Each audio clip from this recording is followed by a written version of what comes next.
In this video I'd like to show you a budget build I did for myself about a year and a half ago now, I think.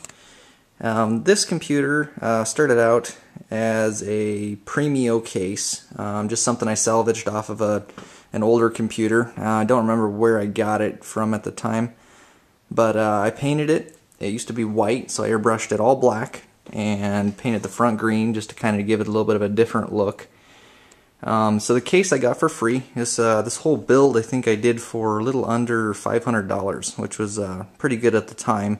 Parts are getting kind of older now. You could probably do the same build, probably for cheaper, if you did it the same way I did it.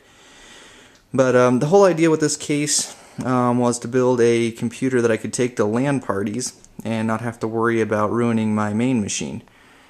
So let's open it up and I'll show you what I have in it.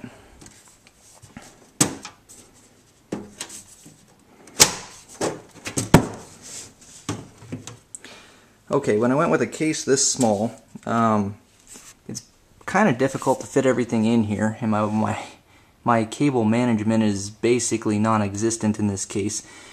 As you'll see, there's nowhere to run the cables around the back panel. There's absolutely no space there. You can't even get a Molex connector in between the back side panel and the motherboard tray on this case. So that was out of the question. It just kind of got messy. But where it's water cooled, there's not a lot of airflow that has to be passed through this actual case. So it works out pretty good actually.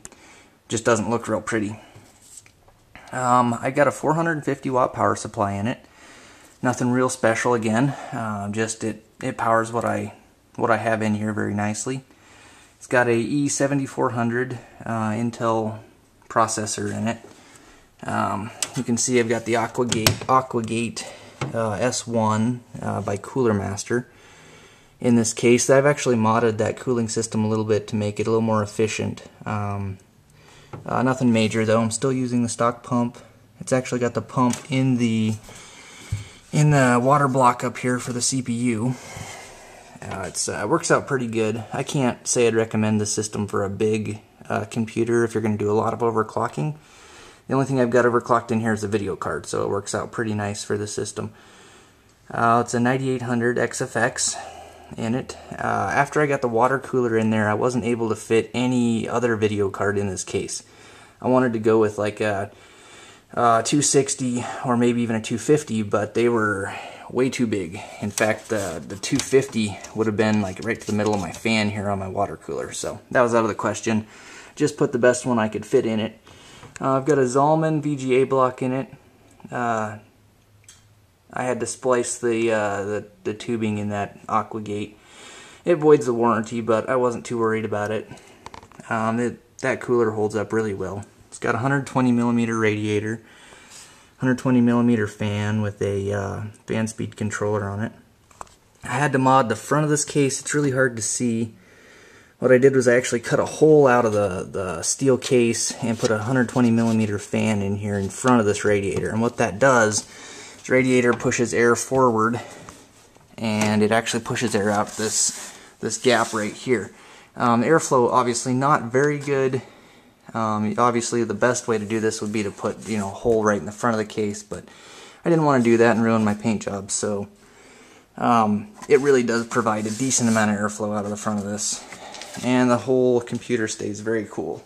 I don't have a major overclock on my 9800. Oh geez, I think it's like at a 700 core or something like that. Don't remember what the memory is overclocked to. It's been a while since I built this one. We've got two hard drives in there, 250 gig drive and a 160. Both 7200 SATA drives, Western Digital. Nothing real fancy, just what I have in it. We've got a wireless card. It is a D-Link Premio. I don't remember the actual model on that again right off. Just wanted to show this case and get it up on YouTube. So that's basically it. With the water cooler, I did have to mod my chipset. I put just a Manhattan fan on that. Just simple. I used some glue and glued it to the plastic bracket there on that heatsink. Worked out alright. Keeps it cool. really, that's about it. Nothing too crazy, nothing too special. I can take it to LAN parties, a very small case, and you know, on a 19-inch monitor you can play about anything you want with it. Obviously games like Crisis and Crisis Warhead, they lag a little bit. Far Cry 2, playable again, but you're getting like 40 frames per second if you run it at, you know, moderately high settings. So nothing too crazy, but when you're hauling it in and out of the car constantly, this computer works out pretty good. Thanks for watching. Josh Goff out.